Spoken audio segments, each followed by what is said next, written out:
أعوذ بالله من الشيطان الرجيم. بسم الله الرحمن الرحيم. السلام عليكم ورحمة الله وبركاته. Bugün Peygamberimiz sallallahu aleyhi ve sellemning hadislerini davomli tarzda sizlarga yetkazmoqlikni lozim topdik. Bugungi hadisimiz Hadis ve Hayot kitobidan bo'ladi. Hadis ve Hayot kitobi 12-juzdan faroiz ilmiga bog'liq ilm bilan boshlanganligi uchun bu hadis 1808 hadis. Hadisga endi yuzlanamiz. Bismillahirrohmanirrohim.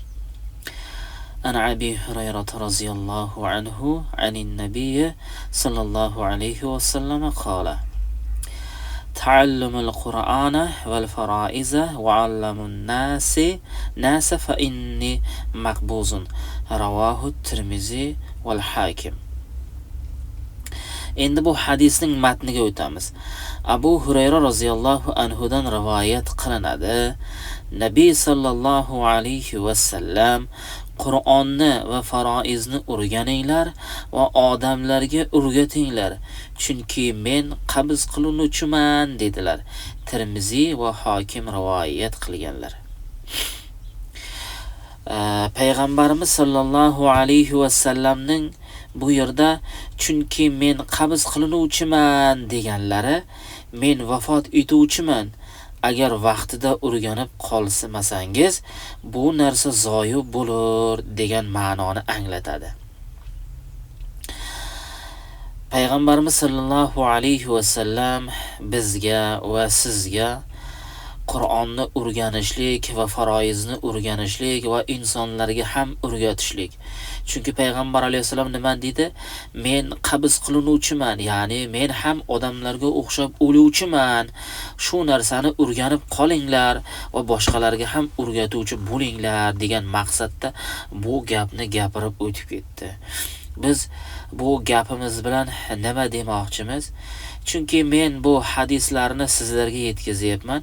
Sizlar albatta eshitib, ya'ni shu narsaga amal qilsalaringiz menga ham o'zingizga ham qancha foydasi bor. Chunki Imom Shofiyning bir gaplari bor. Imom Shofiy rahmatullohi alayhi aytadilarki,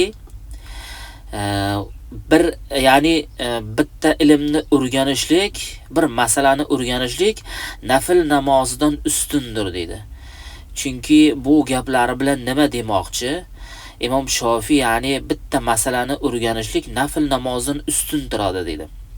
Ya'ni ustun turadi degani, bu ilmni bilib turib amal qilsangiz, u hech qachon sizga zoyi bo'lmaydi. Hech qachon sizda u zoyi bo'lmaydi. Sizga foyda olib keltiradi. Chunki siz to'g'ri amal qilyapsiz. Chunki u narsani bilasiz, qanday ibodat qilish kerak, qanday amal qilish kerak, bu narsani juda yaxshi bilasiz.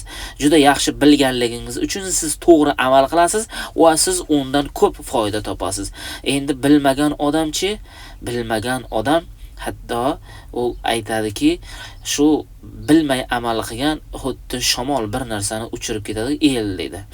Ya'ni u bilmay turib amal qilishlik bu befoyda narsada.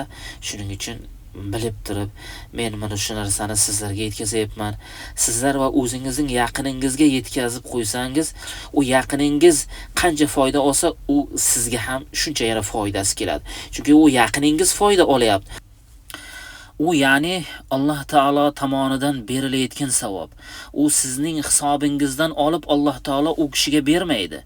U Allohning o'zi, ya'ni o'zining huzurida u kamaymaydi. Sizning ya'ni olayotgan foydangizdan bir narsasi ham kamaymasdan sizga beriladi va do'stingizga ham Alloh taolo o'zining huzuridan savob, yaxshi narsalarni bitadi.